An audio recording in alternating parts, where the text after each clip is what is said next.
Hello, welcome to Quackalope, thank you for being here.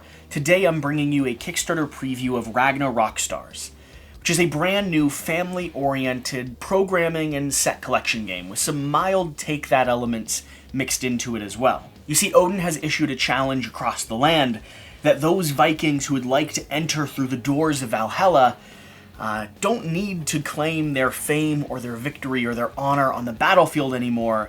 Instead, they need to do it on the stage. Sailing across these 4 different regions here, collecting and performing and gaining fans across the land.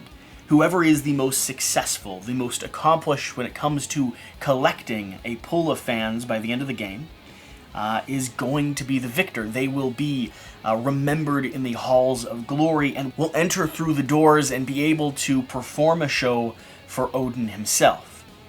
And so this is Ragnarok Stars. You are various different Viking bands who are traveling across the land doing your best to collect a mixture of fans. Now, that is the win condition. Your goal of the game is to fill up your audience here, both the mosh pit and the general seats or the ticketed booths, along with collecting very specific and very punny objectives like Red Hot Girly Pepper, Highway to Valhalla, or Born to be Kids, which will have a certain amount of victory points or stars associated with them. Now in this video I'm going to break down the course of play. Those 3 terms that I set up at the very beginning. The fact that this is a programming game, a set collection game with a little bit of take-that elements mixed into it. We're going to break down how this game utilizes or approaches those 3 terms, those 3 core board gaming terms. Talk about the play experience to help you decide if this is one that you want to back on Kickstarter and one that you want to bring home to play with your friends and family. So starting with the object of the game. Like I said, you're doing your best to fill up your stall and also complete some private or secret objectives. Now your stall is going to be pretty straightforward. As you sail across the landscape here, you'll be targeting or collecting very specific fans by performing a series of actions. So on stage or on these different locations, you'll have a mixture of old and young fans who will start populating the landscape.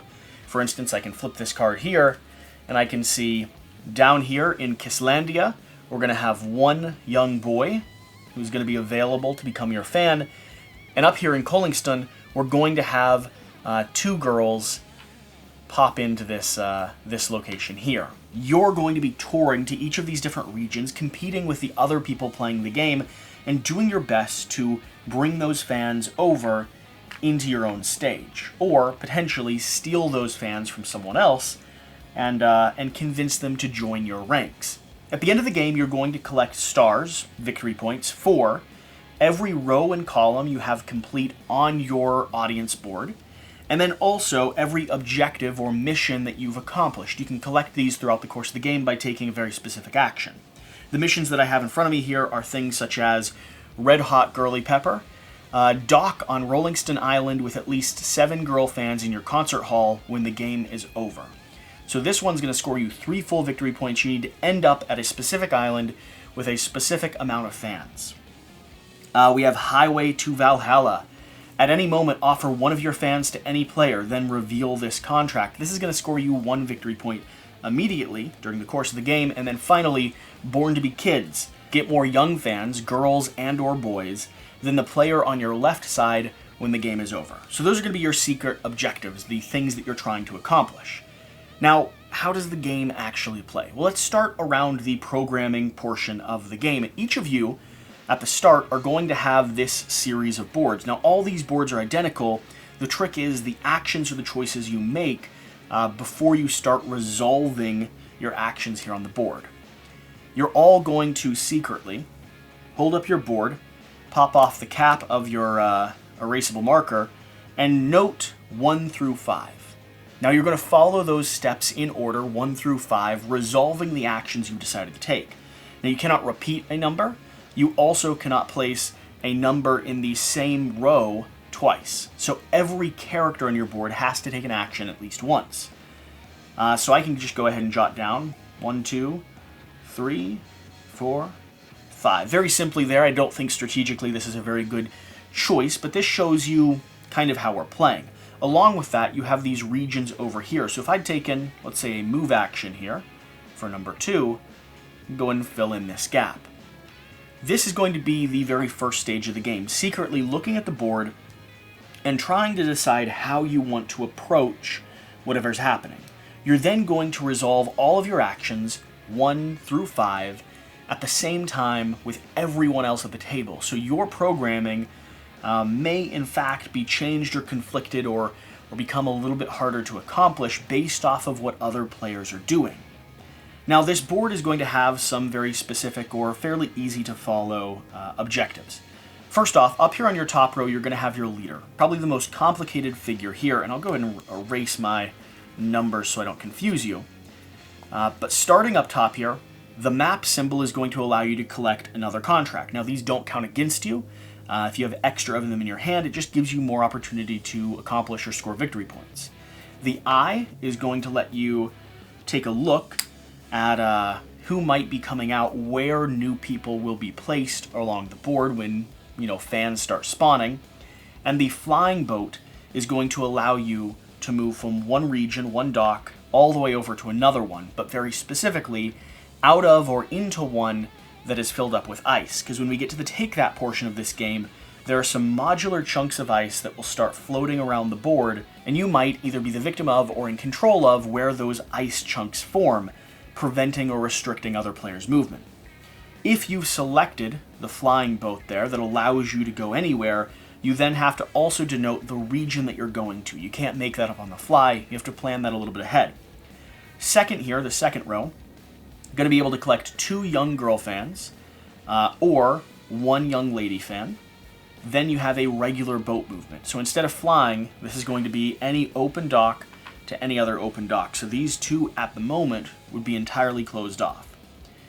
The third action here, the third sequence of actions you could take, is 2 young boy fans, 1 old man fan, or steal a fan from another player. Now we'll get into this again with the take that element, but there is an opportunity to take a fan from someone else's board and move it onto your own.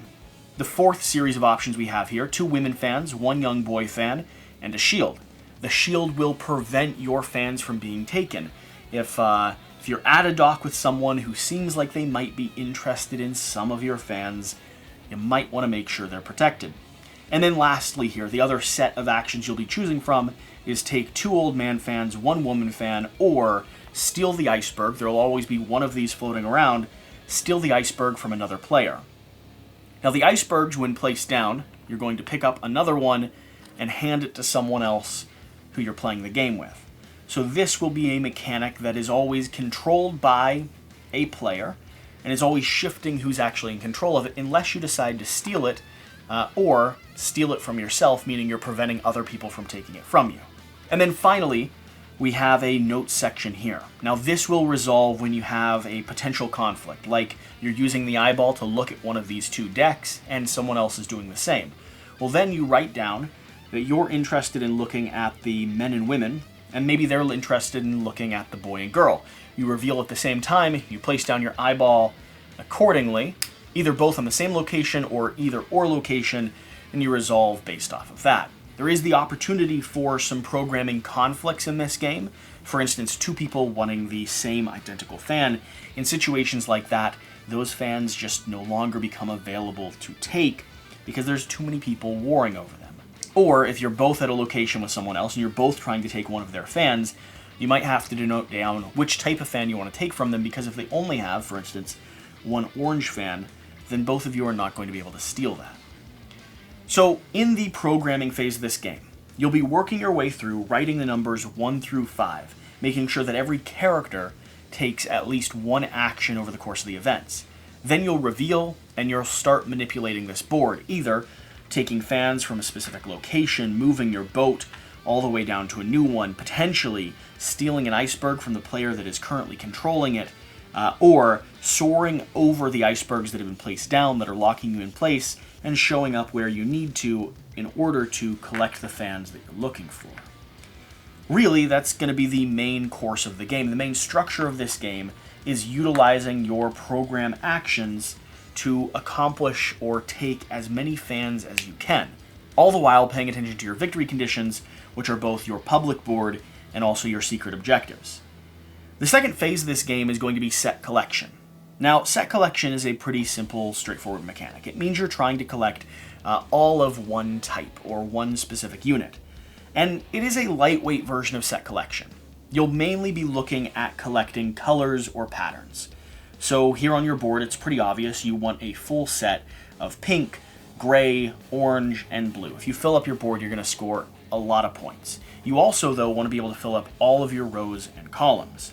But then you also have cards that will deal with some other set collection elements, like making sure you have more kids than any of your opponents, or showing up at a location with 7 pink fans over here on your board.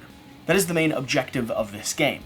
The programming that you're doing is all about making sure you can collect and gather as many of these fans or as many of these figures as you're able to. And not only that, but the colors and the ones that you actually need. And finally, we have the lightweight take that elements that I introduced at the beginning of the video. Those are going to come down to two fairly straightforward mechanics. First off is going to be the thief. You're able to, and other players are also able to, steal fans from your board and bring them over onto their own. If, let's say, there weren't any boy fans or there weren't any blue fans here on the board, you'll be able to pick that one up, play a sweet riff on your guitar, and convince him to come join your crowd. The second element is going to deal with the icebergs here. When the icebergs get played down, there's always one person who's deciding how the weather patterns change across the land here. They're going to close off and restrict potential sailing opportunities. This one could pop here, this one could close off this port down here, and those are locking up or restricting players' ability to move. You also have a potential expansion here, just a little mini expansion that deals with a giant sea serpent who can show up on the outside of ports, scare fans off of your dock, and restrict your ability to actually gather fans from a very specific location. Now, these icebergs also open up pathways, so sometimes it can be beneficial to create an iceberg port here, allowing you to collect fans from 2 locations at once, or at least convince fans to come over from one location to another. But you're also closing off other players' actions and abilities and forcing them to potentially use that top row to fly out of their location to land in another. Now, again, it's not mean and it's not aggressively heavy, and everyone is getting to take part in the manipulation of the ice. However, it is an element that closes off zones and restricts players' actions, and if used very purposefully, it's certainly an element that can get in the way of other players' programming actions or the steps that they had planned to take throughout the course of the game. Now, I briefly mentioned the 2 mini expansions that I have down here. They were included in the prototype copy of this game, and I believe they're planning to be stretch goals throughout the course of the Kickstarter campaign, so keep your eyes out for them. They've already been talking about them on social media and everything a little bit, but the 2 expansions that we have here are going to be the angry fans. These fans are disgruntled whenever you're not able to accomplish a very specific task, like you have a conflict where no one collects any fans at all. These are loyal, die-hard, and very, very disgruntled fans. They'll start drinking more and more, shifting down the board, and potentially moving over onto your opponent's board.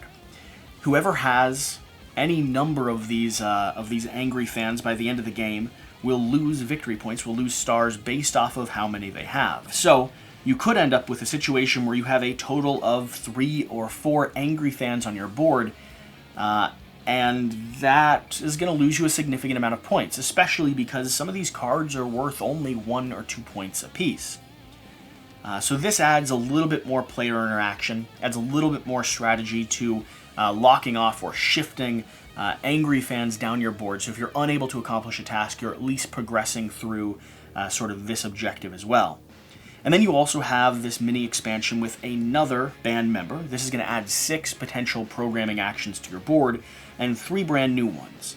Special abilities. These are going to be cards that are one-time use for the most part, but give you some really powerful options.